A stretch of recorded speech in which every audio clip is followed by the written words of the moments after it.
All right, Dad. Yes. Leasing versus buying and financing in 2022. What should I be doing and what should I know about both before I get into it? Well, first off, if you don't need a car, That's a good point. okay, if you don't need a car, you only want a car, you shouldn't be doing anything. Okay, you should stay out of the market. But if you can't help yourself and you want to know whether you should lease or purchase, typically I would tell you in times like this that you're better off leasing because 3 years from now you'll be whole. But truth be told, right now, the manufacturers have really adjusted their lease programs. I've heard.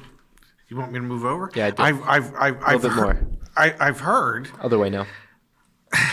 This is how these videos end up not being that great. My bad, guys. All right, keep going. I've heard. You're pretty funny. I've heard that the manufacturers are not supporting the residuals like they had in the past. Can you break that piece down? What does that mean? Well, the higher the residual value, the lower the amount of depreciation that gets factored into the lease. The lower the depreciation, the lower less you your have to pay, payment. yeah. And then I've also heard that the money factors are not nearly as aggressive as they used to be. Now, the money factor is the rent portion or the interest portion on your lease. Okay. The higher the money factor, the higher the payment. Because the lease payment is the amount of depreciation I'm paying for, the amount of interest that I'm paying for, and sales tax. Yes. Those are the three components. Yes. And so the amount of depreciation that I'm paying for, like for example, in the past, like you worked for Mini and BMW and Audi, the residual values would be like quite high because they would try and make the leasing competitive. On my current 2020 Mini Clubman SL4, if I remember correctly, the residual was either 64 or 65%. So they figured that in 3 years, the car would lose about 35% of its value. Okay, well, that's not a lot to lose. And Toyotas are typically, the residuals could be in the 72, 73% range, so that there's not a lot of depreciation that you're paying for. Gets you a really competitive lease price then. Yes.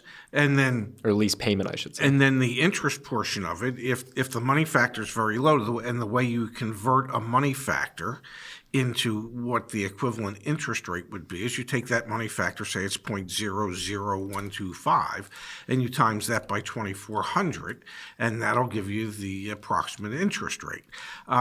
So if money factors today are running closer to 0.002 than they were 3 years ago, then that's going to inflate the payment.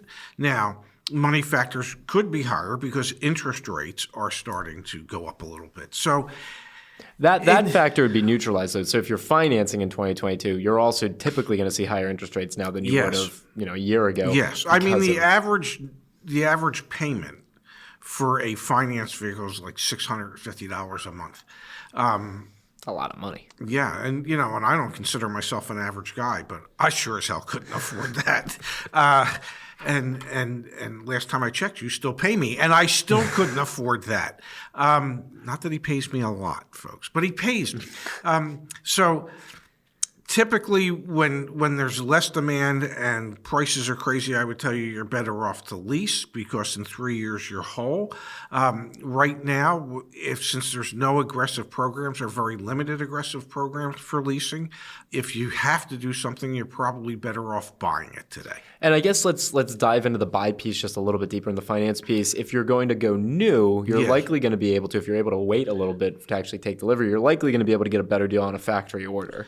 Well, especially like at Ford, there's a Ford and Dodge. Yeah, there's a special $1,000 rebate that Ford will give you if you order your vehicle as opposed to taking a vehicle out of dealer stock. Now, if you're on the used car side of things, by the time you're watching this video, there's probably a little window of time where you can negotiate on used cars. Our expectation, watch some of our other videos about the expectations for the used car market, but likely isn't going to be a good time to be buying a used car later on this year.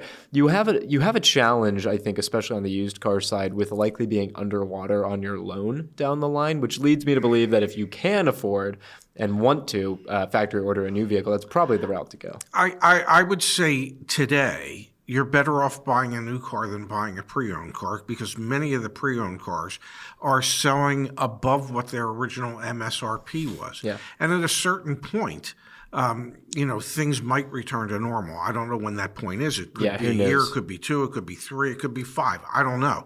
If you can buy a brand new car at MSRP, you're better off buying a brand new car at MSRP than you are buying a pre-owned car for more than what its original MSRP was. Yeah. So even if you can negotiate down $1,000, you're still better off buying the new. Yeah. Yes. Now, one thing I want to bring up with leasing: different brands lease better than others, and so there are still programs going on out there. You just have to be able to hunt and dig for them a little bit. Part of the benefit of what we try and do here with YAA: get paired up with one of our coaches, and they can look up the lease incentives in your zip code, in the dealer's zip code, and let you know what is applicable. Like we were looking at the Julia just for fun for you. There were tons of lease incentives. Still didn't make it justifiable to lease it, but there were tons of incentives. The problem was the residual was like 48%.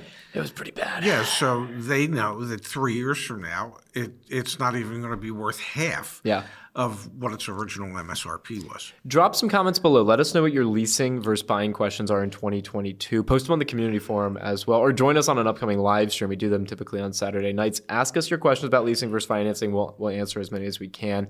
Also, maybe we can work on, this is something that just popped in my head. I can talk to the team about it. We should probably produce an article about the top 10 vehicles that are best to lease in 2022, the ones that have the best programs out right now. That'd probably be a useful resource. Hey, if we have it by the time you're watching this, we'll put it on the green screen. Green screen somewhere, yes. All right, Pops. Well, thanks for sharing your 2 cents on how we should approach this. And that's all it's worth is 2 cents. But it was my pleasure to share it with you.